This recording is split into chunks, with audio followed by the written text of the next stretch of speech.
ఆంధ్రప్రదేశ్లో అంతర్జాతీయ యోగా దినోత్సవంను ఘనంగా నిర్వహించేందుకు రాష్ట్ర ప్రభుత్వం ఏర్పాట్లలో మునిగిపోయింది.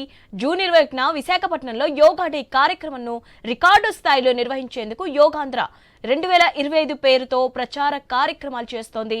నేటి నుంచి నెల రోజుల పాటు యోగా అవగాహన కొరకు వివిధ కార్యక్రమాలు చేపడుతోంది.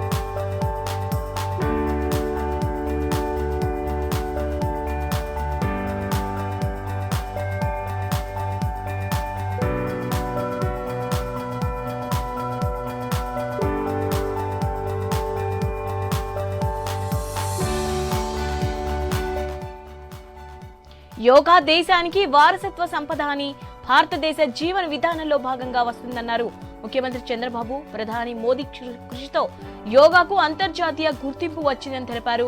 జూన్ 21న విశాఖలో 5 లక్షల మందితో యోగా కార్యక్రమం చేపట్టనుంది ఏపీ ప్రభుత్వం.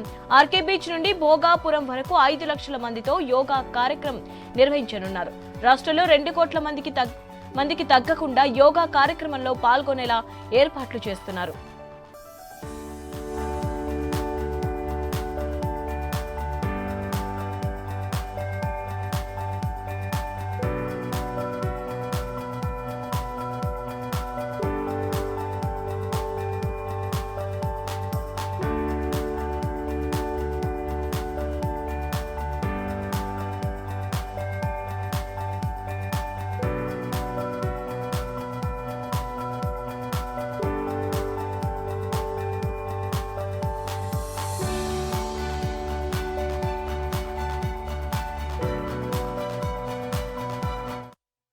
ఏపీలో గ్రామ వార్డు సచివాలయాల ద్వారా యోగాపై అవగాహన కొరకు యోగాంధ్ర 2025 సర్వే ప్రారంభించారు. సచివాలయం సిబ్బంది ప్రతి ఇంటిని సందర్శించి యోగా డేలో పాల్గొంటారా లేదా అని తెలుసుకుంటారు. మరోవైపు విశాఖలో అంతర్జాతీయ యోగా డేను రికార్డు సృష్టించేలా నిర్వహించాలని సీఎం చంద్రబాబు అధికారులకు ఆదేశించారు. జూన్ 21న జరిగే యోగా డే కార్యక్రమంలో ప్రధాని మోదీ పాల్గొననున్నారు. రాష్ట్రంలో ప్రతి ఒక్కరిని ఈ కార్యక్రమంలో భాగస్వాములు చేయాలన్నారు. నెల రోజుల రాష్ట్ర వ్యాప్తంగా అన్ని గ్రామ వార్డు సచివాలయ పరిధిలో యోగా ప్రాక్టీస్ జరగాలని సీఎం అన్నారు. నెల రోజుల పాటు ఆన్లైన్ ఆఫ్లైన్ విధానంలో ప్రజలకు యోగా పై శిక్షణ పూర్తి చేసుకున్న వారిని గుర్తిస్తూ సర్టిఫికేట్ ఇవ్వాలన్నారు ముఖ్యమంత్రి.